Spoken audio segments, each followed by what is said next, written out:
Para analizar este tema y sobre todo la realidad política que vive el país y se presta para las elecciones en medio de tanto escándalo y tantos políticos involucrados en algún acto de corrupción, vamos a saludar a esta hora al doctor César Montaño. Él es rector de la Universidad Andina y también columnista del diario El Telégrafo. Doctor, ¿cómo está usted? Muy buenos días, gracias por acompañarnos. Muy buenos días, Wilson. Un gusto saludarlo y llegar a través de este medio pues a la ciudadanía. Doctor, usted en su última columna del pasado sábado escribía: la democracia nos llama a todos, y citaba al filósofo alemán Nietzsche a propósito de lo que la democracia es en el mundo occidental, y luego de casi 200 años de ser república y los últimos 40 de volver a la democracia, no hemos aprendido las lecciones, y el aparecimiento o surgimiento de líderes con características mesiánicas sigue impactando en el grueso de la población, aquella población que no tiene quizás esta capacidad de análisis, de abstracción cognitiva para analizar quiénes son, qué proponen, de dónde vienen y cuáles son aquellas ideas o idearios que deberíamos conocer los ciudadanos para saber exactamente por quién votar. Le doy este antecedente porque de alguna otra manera los errores del pasado aparentemente no los hemos aprendido como sociedad. Buenos días. Ciertamente, Wilson, lo que usted está afirmando, pues es importante tenerlo muy presente, sobre todo en la actualidad. Han pasado ya algunos años, una época importante, y vamos viendo cómo la democracia, con todos sus elementos, con todos los beneficios, pese a que tenga uno que otro defecto, todavía no, podríamos decir, no se asientan en las sociedades a nivel general, porque la situación compleja que el Ecuador vive actualmente no es patrimonio exclusivo de nuestra patria.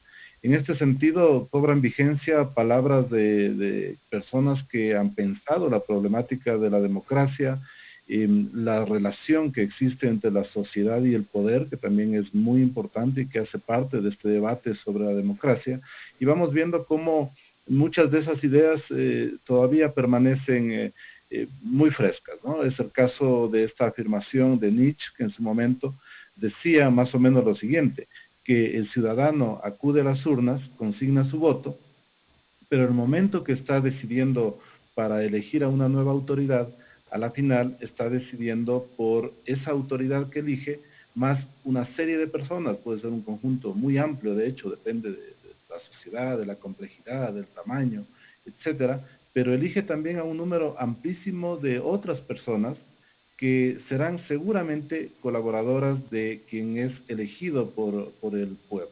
En este sentido, además él señala algo que es muy importante, el hecho de que es el líder a quien se elige, no necesariamente es el experto, el que domina, el que conoce a fondo todas las realidades que atañen al ejercicio del poder en un determinado país.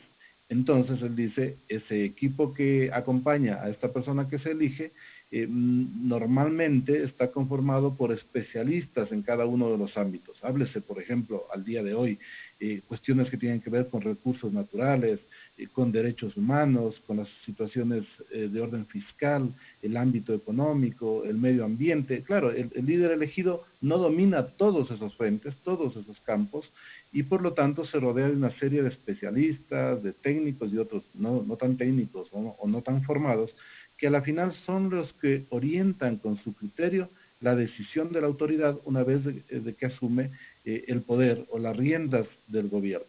En ese sentido, pues es bien interesante, por lo tanto, decirle al pueblo, de cara a las próximas elecciones y a cualquier evento electoral que venga por delante, decirle, oiga, tenga mucho cuidado, porque usted está eligiendo a la nueva autoridad, pero también está eligiendo a quienes van a ayudarle en la tarea compleja, ardua, ciertamente, de gobernar. Me parece a mí que era un señalamiento que había que hacerlo al día de hoy, porque justamente ahora estamos encaminados hacia un nuevo proceso electoral que se cumplirá en febrero de 2021 y tenemos que fijarnos bien en quiénes están encabezando las listas, quiénes les acompañan y qué equipo de trabajo ofrecen a la sociedad con el cual van a contar para realizar esta difícil tarea de gobierno.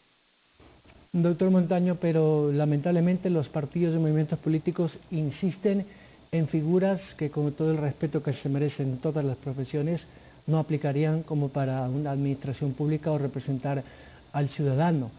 Pateadores de pelota, artistas de televisión, faranduleros, ex conocidos presentadores de televisión, por ahí uno que otro cantante desatinado, y una serie de, como digo, con el respeto que se merecen todos los profesores no capacitados para, por ejemplo, legislar o crear leyes. Es una de las pocas representaciones en el Ecuador que no se necesita ningún requisito, lo cual es grave, porque lo que hemos visto en los últimos 10 o 15 años es el mismo escenario.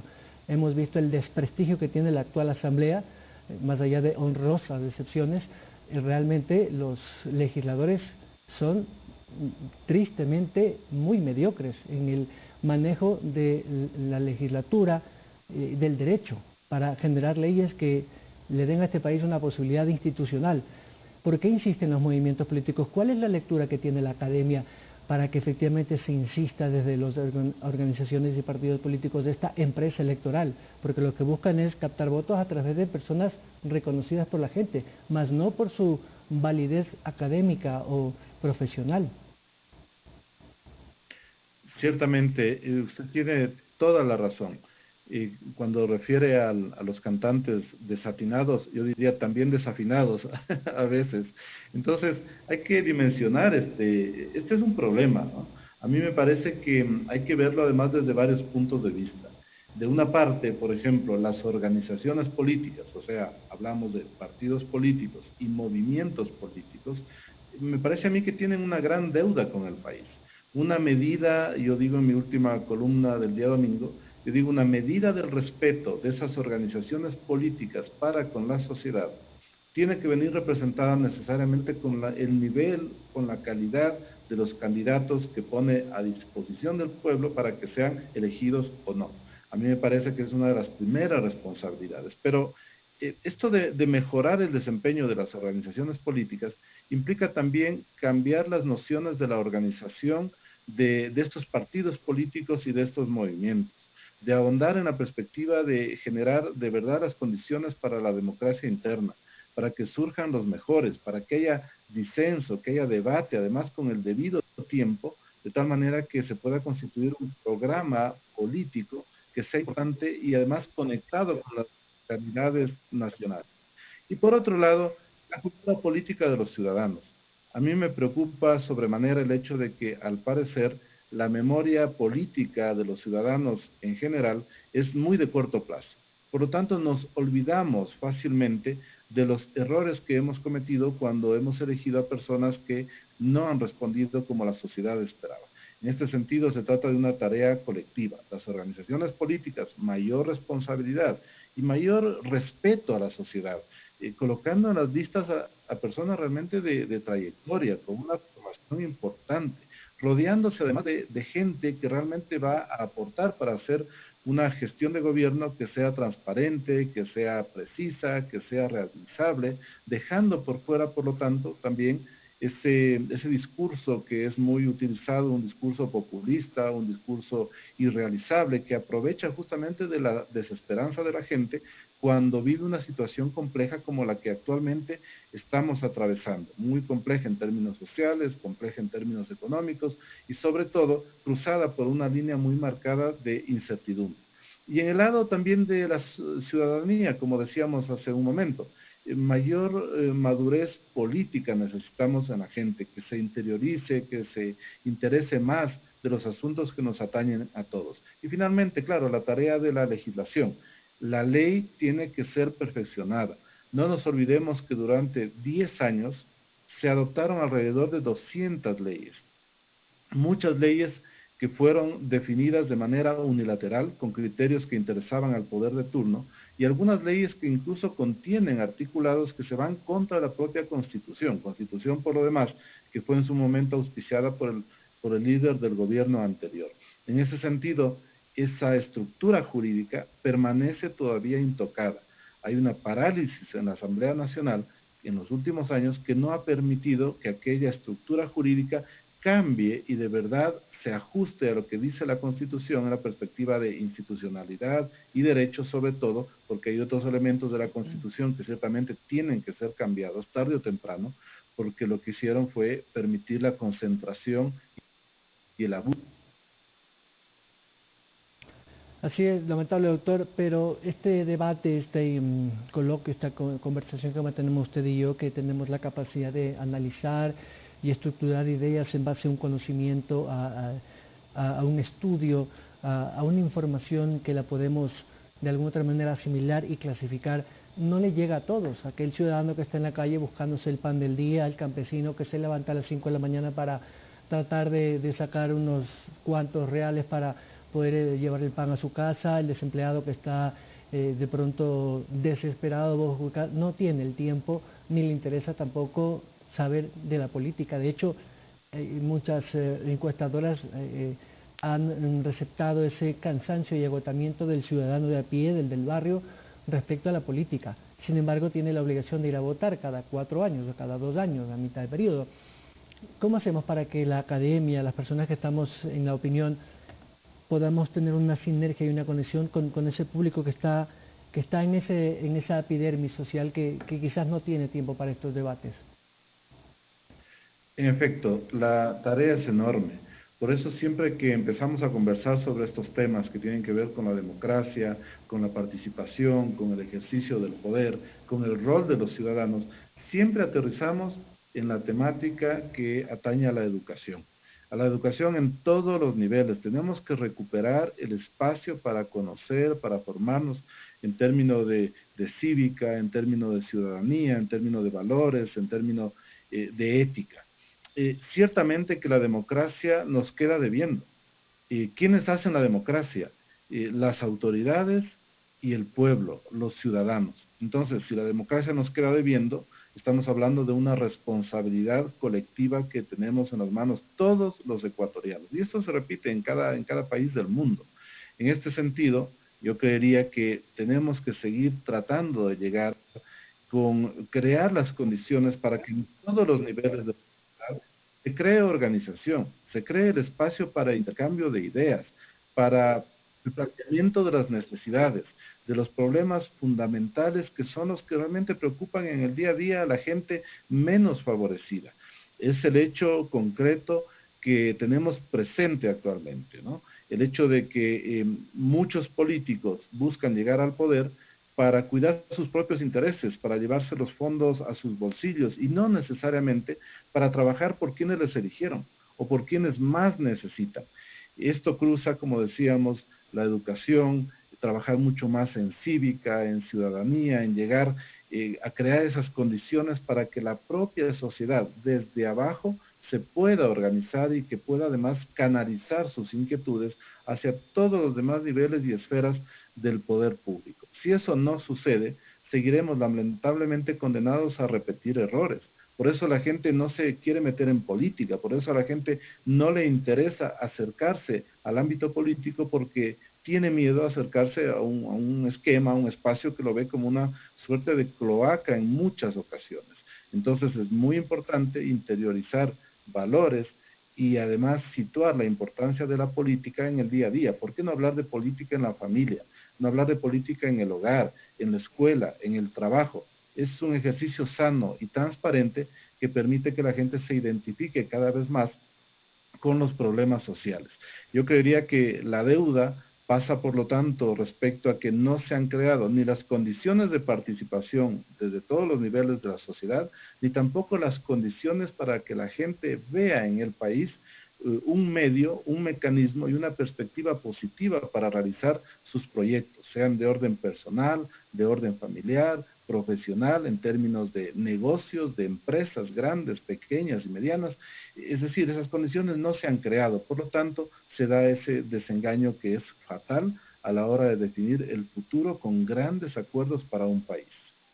Doctor, pero también está en la integridad ética de cada ciudadano que acepta o no la invitación a participar en elecciones. Es decir, no hay una honradez ética ni profesional, porque el que no está preparado para algo no debería aceptarlo. Lamentablemente hay gente que con cierta ambición o quizás con un protagonismo de tener algún tipo de visibilización más allá de la que tiene a nivel de la sociedad por una participación política, también es un acto deshonesto, no sé si llamarlo corrupción, pero sí de una deshonestidad intelectual terrible ante su propia familia y, por qué no decirlo, ante la sociedad que lo va a elegir. Todos tenemos un cierto grado de responsabilidad política en una democracia. Hemos señalado la responsabilidad, por ejemplo, de las autoridades que legislan para hacer leyes adecuadas para que la gente participe, para que exista transparencia en el ejercicio del poder, para que se pueda juzgar, como ha pasado en el caso Sobornos, a toda una pandilla que organizó el poder para poder delinquir. Hay una responsabilidad también de las organizaciones políticas, una responsabilidad del ciudadano y adicionalmente en términos muy personales de quienes deciden o se prestan para que las organizaciones políticas les tomen en cuenta en sus listas de tal manera que estén, digamos, a la orden del día a efectos de que el pueblo los pueda elegir. Yo diría lo siguiente, o sea, si uno no está preparado para ejercer tal o cual responsabilidad o cargo, lo lógico es excusarse y no intervenir. O si a la final no confía en la manera como se está organizando el proyecto político de determinada organización, pues no entro a ser parte de esa organización. Pero el momento en que se es parte, está usted aceptando todas las condiciones, todos los lineamientos y todas las perspectivas que se manejan para el ejercicio de una determinada responsabilidad.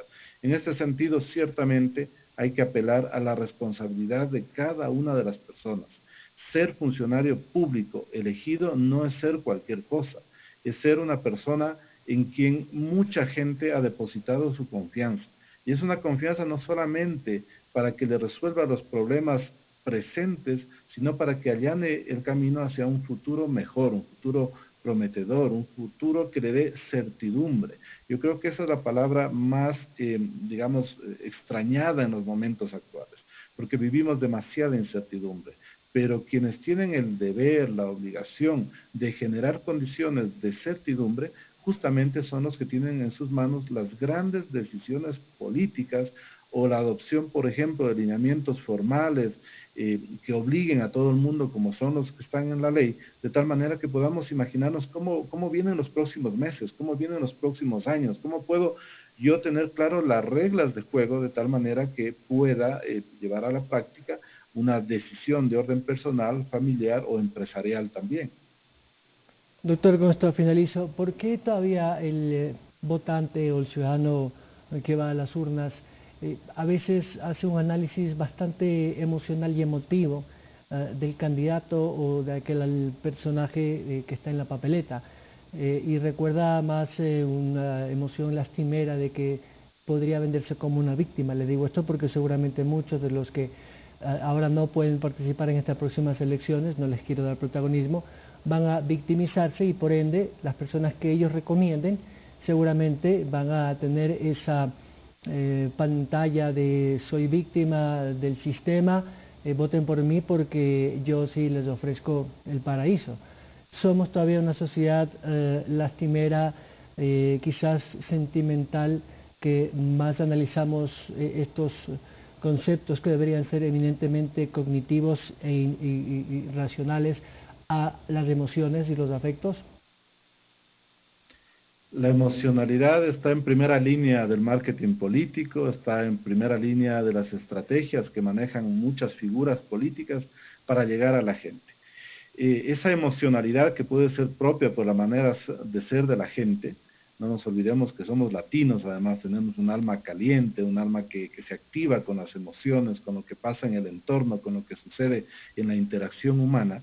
Esa emocionalidad pues como que se reaviva, ¿no? Cada vez que nos toca hacernos de alguna determinada idea, de una determinada posición y de apoyar una determinada causa. Entonces la política pues es justamente el caldo de cultivo para que se active mucho esa emocionalidad. Pero esa emocionalidad sin el razonamiento, sin el pensamiento crítico, sin la razón, pues es pura emocionalidad y por lo tanto va a responder básicamente a los mensajes que quiere oír, a los que le hacen sentir bien.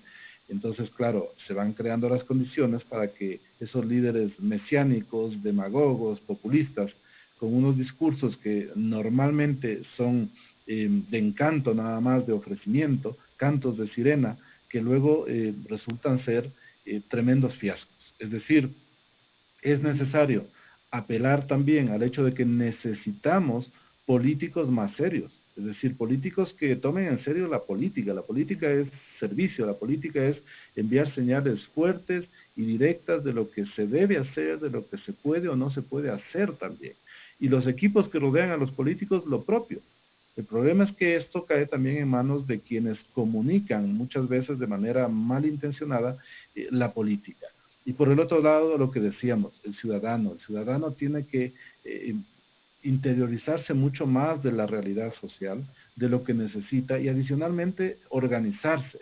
Pero el problema es que muchas veces, como usted lo señaló, Wilson, ese ciudadano está ocupado en sobrevivir, no tiene los medios para vivir. Entonces, fíjense que allí se ratifica el hecho de que la democracia todavía le sigue debiendo mucho a la gente, no le ha permitido ni siquiera tener un trabajo digno o poder pensar que puede sostener a su familia con una determinada actividad, dándole además calma para poderse ocupar de otros temas. Entonces, parece que podríamos hacernos un mal pensamiento.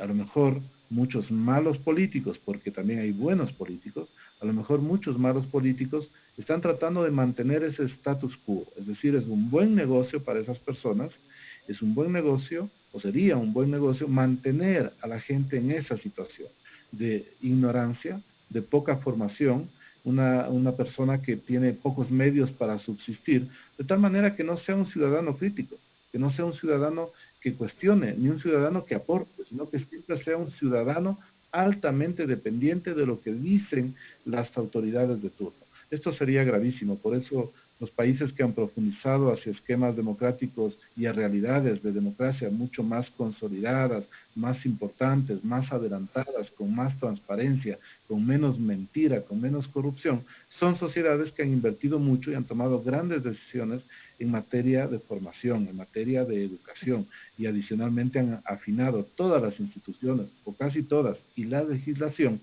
para garantizar justamente esa transparencia y ese trabajo de servicio de la política a la sociedad. Doctor César Montaño, muchas gracias por acompañarnos. Muy amable, buenos días. El doctor César Montaño, columnista del Telégrafo, a propósito de su última columna, La democracia nos llama a todos, publicado el pasado domingo en la columna digital de Diario El Telégrafo, y también es rector de la Universidad Andina. Hemos revisado con él lo que sucede actualmente con la sociedad ecuatoriana y el panorama político que lamentablemente cada vez le decepciona más a los ciudadanos. Vamos a la pausa.